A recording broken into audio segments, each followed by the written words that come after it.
안녕하세요. 희망찬 하루 희망TV입니다. 오늘 영상은 돈이 들어오기 전에 나타나는 징조에 대해서 말씀드리겠습니다. 돈이 들어올 때 재물운이 나타나기 전에 징조가 진짜 보일까요? 돈은 보이지 않는 에너지이기 때문에 주변의 작은 변화에 먼저 반응을 합니다. 마치 꽃 피기 전에 내부에서 싹이 움트듯이 돈도 눈에 보이지 않아도 이미 움직이기 시작하는 거죠. 보통 죽을 만큼 힘들었던 적 있으시죠? 돈은 그냥 편하게 들어오기보다는 밑바닥을 치는 운, 완전히 이렇게 끝날 것 같은 미래가 보이지 않는 그런 상황이 지난 이후에 이 힘든 고통을 이겨낼 때 운이 온다는 겁니다. 운이 좋아지면서 당연히 재물운은 같이 오는 거고요. 그래서 오늘 영상은 얼굴에서 나타나는 징조, 심리적으로, 우주적으로 느껴지는 동시성에 대해서, 공간을 내가 어떻게 쓰느냐에 대해서, 꿈속에서는 어떻게 나오는지, 사주와 타로에서는 어떻게 재물운이 발현되는지, 이런 부분에 대해서 말씀을 드리고자 합니다. 먼저 얼굴의 변화에 대해서 말씀을 드릴게요. 평소에 마사지 한 것도 아닌데 거칠었던 피부톤이 밝아지고 매끄러워지고 맑아집니다. 특히 이마에 광택이 생기죠. 눈썹과 눈썹 사이에 인당이라는 곳이 있죠. 그 인당이 정말 맑습니다. 투명해 보이는 징조들이 나타나죠. 얼굴이 원판이 어떻게 바뀌는 건 아니지만 자세히 살펴보면 뭔가 달라지는 느낌이 듭니다. 코에 부스럼이나 무언가가 났다면 뭐가 나지 않고 두툼해지는 그런 느낌이 듭니다. 그리고 보통 턱이 원래보다 두툼하고 둥그러집니다. 그래서 관상가들이 젊은 사람들 턱 수술 못하게 하는 이유가 이것이기도 한데요. 턱은 하관이라고 해서 말년복이라고 해요.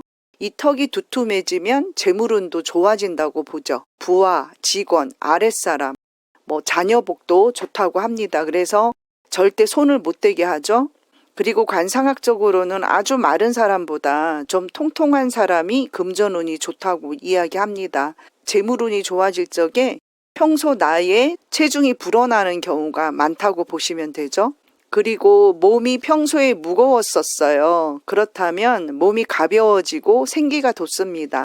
부지런히 주위를 살펴보고 뭔가를 하려고 행동을 하기 시작합니다. 그 다음에 심리적인 부분을 보면은요. 그리고 이걸 우주적인 동시성이라고도 하는데, 생활 속에서 동시다발적으로 우연하게 무언가를 경험하게 됩니다. 생각지도 않은 작은 기회들이 예고 없이 찾아오는 경우가 생깁니다.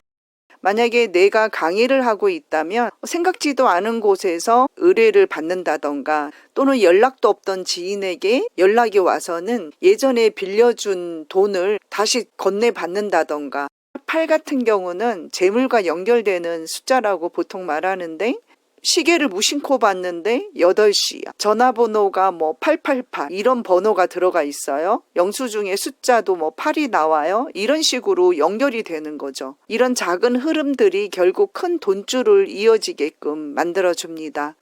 그 다음으로는 갑자기 내 집에 화장실이 더러워 보이기 시작해요.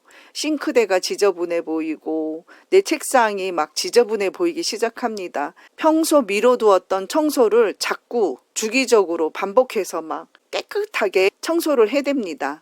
이런 집안 정리들이 잘 되고 있다면 나에게 재물운이 온다는 징조가 될 수 있어요. 그리고 꿈속에서 돈이나 재물이 나오는 경우 있죠. 돌아가신 부모님이 나에게 봉투를 건넨다던가 돈을 건네거나 이런 일도 일어나고요. 꿈에서 돈을 줬거나 금전적인 장면이 이렇게 나올 경우 실제로도 수익이나 재물이 들어올 가능성이 높습니다. 그리고 사주와 연결해서 재물운을 보면요. 제 영상에서 만세력 보는 법이 있는데요. 만세력을 보실 줄 모르시면 위에 이 영상 참고해 보시고요. 이 천을 끼인 만세력을 보면 원국 아래에 대운이라는 게 있습니다.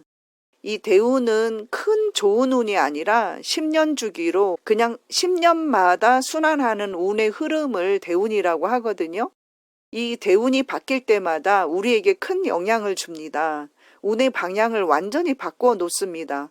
보통 6번째 대운이 천간과 지지에서 지금까지의 운에 완전 반대의 운이 들어오거든요. 누구나 그렇습니다. 천간에서 충을 맞고 지지에서도 충을 맞습니다.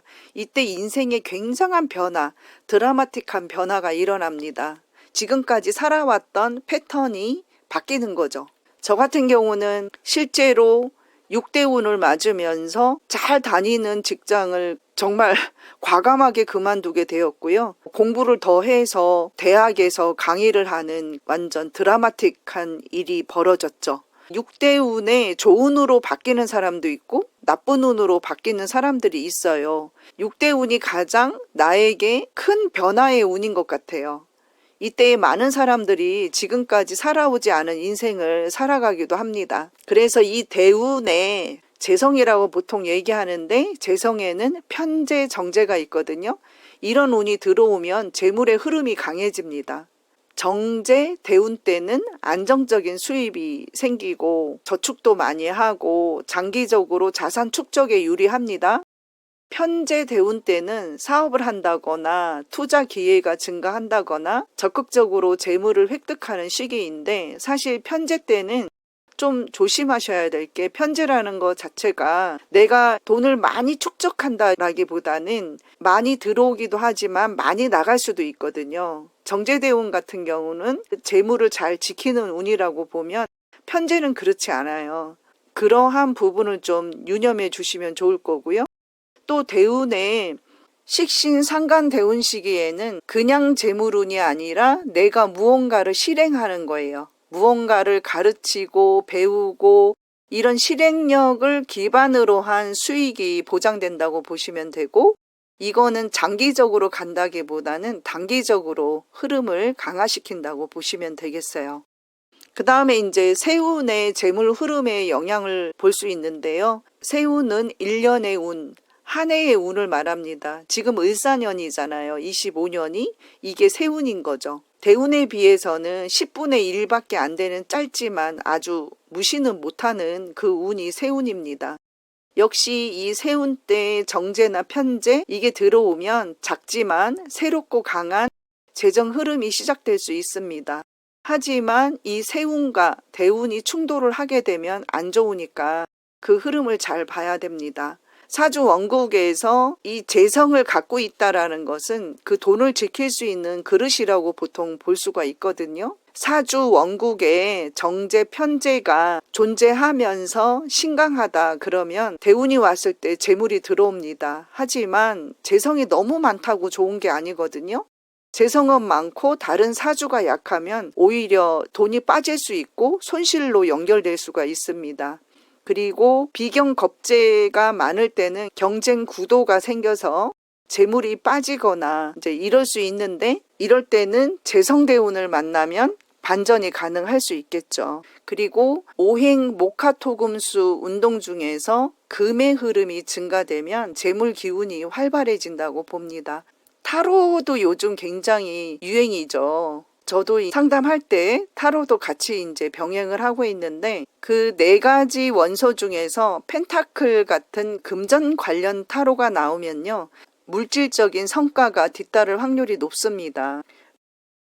돈은 우연이 아니에요. 어떤 패턴이고 흐름입니다. 내 주위에 있는 작은 징조들을 무시하지 말고 그때그때 이렇게 기록을 해놓거나 이래서 나중에 분석을 해보면 이 돈이 들어오는 어떤 그 흐름을 알아차릴 수가 있다고 볼 수 있어요.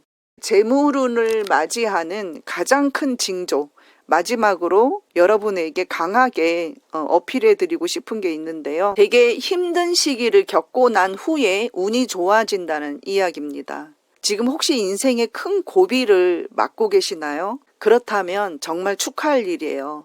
조금만 더 참고 인내하십시오. 재물운이 몰려올 겁니다. 밑바닥을 치는 운, 완전히 이렇게 끝날 것 같은 미래가 정말 보이지 않는 그런 상황이 있죠. 이 힘든 고통을 이겨낼 때 진짜 큰 재물운이 옵니다.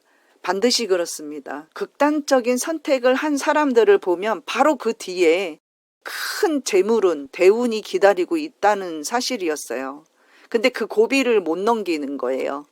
이건 저만 이야기하는 게 아니라 많은 전문가들 이야기예요. 그런데 보통 사람들이 이 상황을 이겨내지 못하고 주저앉죠. 이런 경우가 상당히 많습니다. 오죽했으면 극단적 선택을 했겠느냐마는 우리가 진짜 무슨 수가 나도 거기까지는 가지 말아야 됩니다.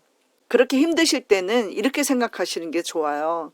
이판사판이다. 그냥 하늘이 데려가려면 데려가라. 그러니까 데려가려면 데려가라지 내가 극단적 선택을 해서는 안 된다는 거예요. 조금만 더 참으셔야 됩니다. 끙끙 혼자 힘들어하지 마시고 그럴 때는 지인이나 가족들과 소통을 하셔서 함께 이겨내셔야 될 거라고 생각합니다. 맹자의 명언 중에 이런 이야기가 있습니다. 하늘이 어떤 사람에게 큰 일을 맡기려 할 때는 5가지 역경과 시련을 주는데, 첫째, 그 사람의 정신을 고통스럽게 하고, 2번째, 육체를 고달프게 하고, 3번째, 굶주림에 고통을 주고, 4번째, 처지를 불허하게 하고, 5번째, 하는 일마다 실패를 거듭하게 한다. 이런 이야기가 정말 있습니다. 너무나 멋진 말이지 않습니까? 그냥 듣기 좋은 소리가 아니냐고요? 아닙니다. 저도 경험한 바이고 주위에 많은 사람들 그리고 상담을 해보면 정말 많은 분들이 이런 일들을 겪고 나서 대박을 치셨습니다. 그러니 미치도록 더 버틸 수 없다고 생각하는 이 순간을 반드시 극복해 내시기를 바랍니다. 이렇게 어려운 상황이 끝나야 재물운이 크게 터지는 좋은 일들이 오기 때문입니다. 이 힘든 것 또한 다 지나갑니다. 우리 시청자 여러분들, 제가 우리 시청자분들 위해서 많이 기도하겠습니다. 저와 함께 끝까지 존버합시다. 다음 시간에도 여러분들에게 유익한 희망 메시지를 가지고 함께 만나 뵙도록 하겠습니다. 감사합니다.